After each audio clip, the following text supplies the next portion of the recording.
प्रत्येक जिल्ह्यात पॅरामिलिटरी सैनिक कल्याण बोर्ड उभारणार। देशाचा पोशिंदा शेतकरी राजाला हमी भाव मिळावा यासाठी प्रयत्न करणार। बेरोजगार तरुणांसाठी उद्योगधंदे उभारणार। नामदेव यांनी दिली ग्वाही। भारतीय जवान किसान पार्टी आम्ही आमचं चिन्ह मिळालेलं आहे गिफ्ट पॅकेट आणि ते 4 नंबरवरती आम्हाला क्रमांक मिळालेला आहे।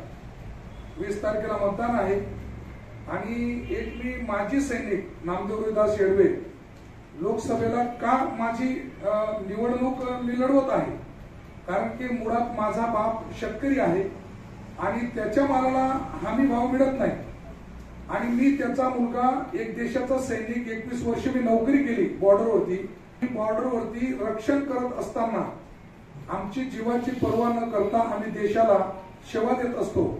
परंतु आम्ही जे निवडून दिले आजपर्यंत माझी 52 वर्ष वय आहे।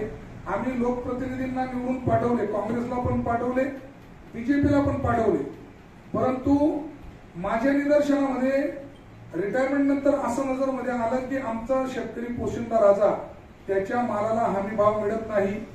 मजूर वर्ग लोक त्यांना रोजंदारी व्यवस्थित मिळत नाही आणि त्याचा मुलगा बॉर्डरवरती गोळी खाऊन मरतो त्याचं सुद्धा व्यवस्थित सिस्टम शासनामध्ये नाही आणि जो एक्समॅन रिटायरमेंट होतो आता त्याच्यामध्ये शासनानेच 1947 पासून अशी नियमावली बनवली डिफेन्स आणि पॅरामिलिटरीला सैनिकचा दर्जा मिळत नाही बल्कि तो बॉर्डरवरती असतो। बीएसएफ असेल, आयटीबीपी असेल, मग त्यांना जर सैनिकचा दर्जा मिळत नाही ते शहीद होतात, त्यांना शहीदचा दर्जा मिळत नाही किंवा त्यांना बेनिफिट कुठलाही नाही।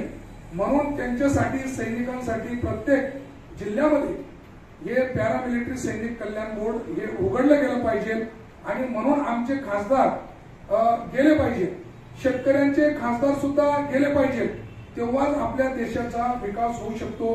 कारण की बेरोजगारी एवढी वाढलेली, आता मी सीधं सांगतो की काँग्रेस आणि आपण बीजेपीला संपूर्ण आपण पाठिंबा देऊन त्यांना सत्ता सुद्धा दिली, परंतु सत्ता दिल्यानंतर त्यांचं कामला 0% दिसत आहे कारण की काम दिसत नाही आणि बेरोजगारी जी एवढी वाढलेली आहे।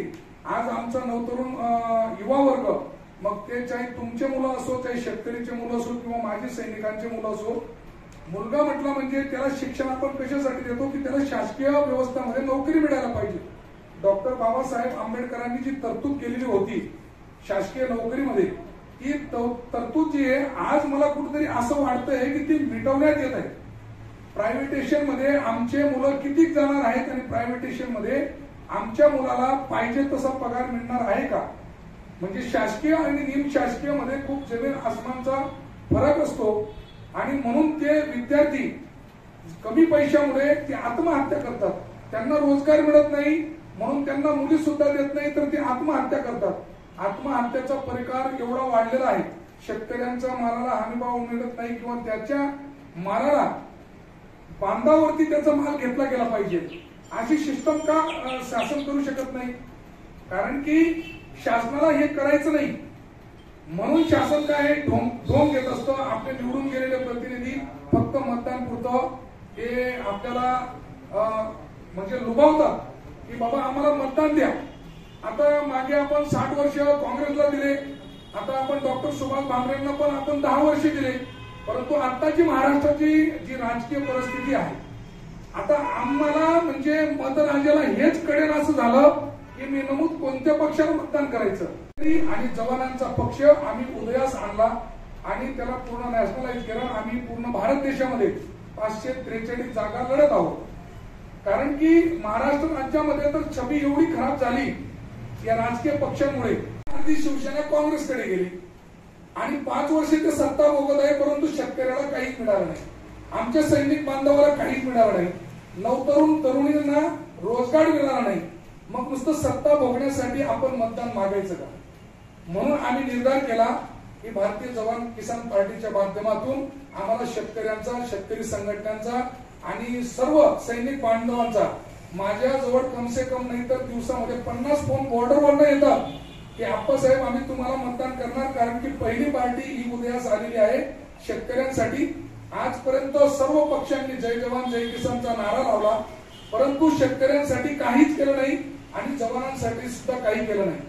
आता राहिली गोष्ट अग्निवीरची. अग्निवीर मोदी साहेब घेऊन आले. आता अग्निवीर मध्ये 4 वर्ष सैनिकांनी नोकरी करायची, त्याला पेन्शन मिळणार नाही.